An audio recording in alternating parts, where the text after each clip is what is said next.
नमस्कार दोस्तों, कैसे हैं आप लोग। और आशा करता हूँ आप सभी लोग अच्छे होंगे। दोस्तों, आज के इस सेशन में हम पढ़ेंगे ऑनरेबल सुप्रीम कोर्ट द्वारा दिए गए मई 2025 के कुछ जजमेंट्स के बारे में। ऐसे जजमेंट्स जो आम नागरिक के लिए काफ़ी महत्वपूर्ण साबित हो सकते हैं। तो आइए शुरुआत करते हैं इस सीरीज़ की, इस जजमेंट्स की।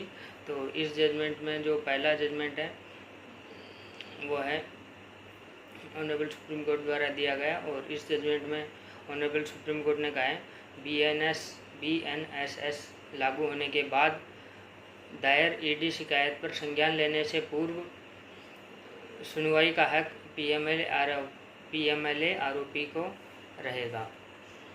ये ऑनरेबल सुप्रीम कोर्ट ने इस जजमेंट में कहा है। इसके बाद जो नेक्स्ट जजमेंट है वो है मोटर क्लेम एक्सीडेंट से रिलेटेड, और इस जजमेंट में ऑनरेबल सुप्रीम कोर्ट ने कहा है ट्रैक्टर की लापरवाही के कारण ट्रेलर में सवार यात्री की मौत के लिए ट्रैक्टर का बीमाकर्ता उत्तरदायी। ये ऑनरेबल सुप्रीम कोर्ट ने इस जजमेंट में कहा है, और इस जजमेंट का टाइटल है royal Sundaram alliance insurance company limited बनाम श्रीमती होन्नम्मा और अन्य। ये इस जजमेंट में ऑनरेबल सुप्रीम कोर्ट ने कहा है। इसके बाद जो नेक्स्ट जजमेंट है, इस जजमेंट में ऑनरेबल सुप्रीम कोर्ट ने कहा है परीक्षा के माध्यम से सीधी भर्ती में वरिष्ठता अंकों के आधार पर होनी चाहिए, न कि पिछली सेवा के आधार पर। इस केस का टाइटल है R रंजीत सिंह और अन्य बनाम तमिलनाडु राज्य और अन्य। ये इस जजमेंट का टाइटल है। और इसके बाद जो नेक्स्ट जजमेंट है, इस जजमेंट में ऑनरेबल सुप्रीम कोर्ट ने कहा है ट्रिब्यूनल के समक्ष समय पर आपत्ति नहीं उठाई गई तो केवल अधिकार क्षेत्र की कमी के कारण आर्बिट्रल अवार्ड रद्द नहीं किया जा सकता। इस केस का टाइटल है मेसर्स गायत्री प्रोजेक्ट लिमिटेड बनाम Madhya Pradesh road development corporation limited.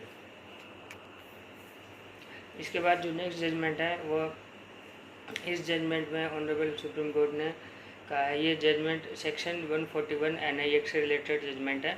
और इस जजमेंट में ऑनरेबल सुप्रीम कोर्ट ने कहा है चेक अनादर की शिकायत में कंपनी के निदेशकों की विशिष्ट प्रशासनिक भूमिका बताने की आवश्यकता नहीं है।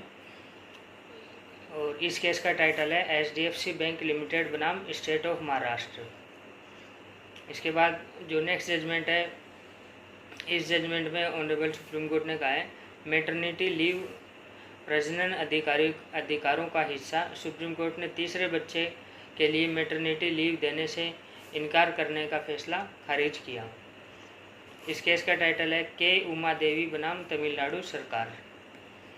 इसके बाद जो नेक्स्ट जजमेंट है, इस जजमेंट में ऑनरेबल सुप्रीम कोर्ट ने कहा है सह अभियुक्त को फंसाने वाले अभियुक्त का बयान CRPC की धारा 161 के तहत नियमित या अग्रिम जमानत के चरण में नहीं माना जा सकता। ये ऑनरेबल सुप्रीम कोर्ट ने इस जजमेंट में कहा है। और इस जजमेंट का टाइटल है P कृष्ण मोहन रेड्डी बनाम आंध्र प्रदेश राज्य। इसके बाद जो नेक्स्ट जजमेंट है, इस जजमेंट में ऑनरेबल सुप्रीम कोर्ट ने कहा है घरेलू हिंसा मामले हाईकोर्ट में रद्द हो सकते हैं। सुप्रीम कोर्ट ने CRPC की धारा 482 के तहत इसको मंजूरी दी है, 482 के तहत, और BNS जो है उसकी धारा 528 के तहत इसको मंजूरी दी है। इसके बाद जो नेक्स्ट जजमेंट है वो UAPA कानून से रिलेटेड है।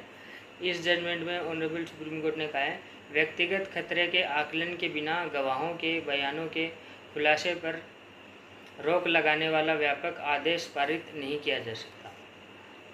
इस केस का टाइटल है मोहम्मद असरुद्दीन बनाम भारत संघ और अन्य।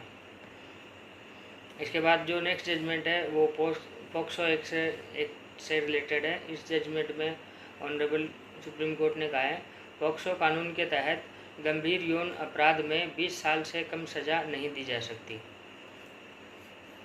ये इस जजमेंट में ऑनरेबल सुप्रीम कोर्ट ने कहा है। इसके बाद जो नेक्स्ट जजमेंट है वो ऑर्डर 7 रूल 11 CPC से रिलेटेड है। इस जजमेंट में ऑनरेबल सुप्रीम कोर्ट ने कहा है अगर एक मांग पर रोक है पर दूसरा सही कारण है तो केस खारिज नहीं होगा। ये ऑनरेबल सुप्रीम कोर्ट ने इस जजमेंट में कहा है। इसके बाद नेक्स्ट जो जजमेंट है वो एपी लैंड ग्रैबिंग एक्ट से रिलेटेड ये मामला है। और इस जजमेंट में ऑनरेबल सुप्रीम कोर्ट ने कहा है कानूनी अधिकार के बिना शांतिपूर्ण तरीके से कब्जा करना अब भी भूमि हड़पना माना जाएगा। इस केस का टाइटल है VSR मोहन राव बनाम KSR मूर्ति एवं अन्य। तो ये थे दोस्तों मई 2025 के ऑनरेबल सुप्रीम कोर्ट द्वारा दिए गए कुछ जजमेंट्स। इसी के साथ मिलते हैं हम नेक्स्ट सेशन में। धन्यवाद।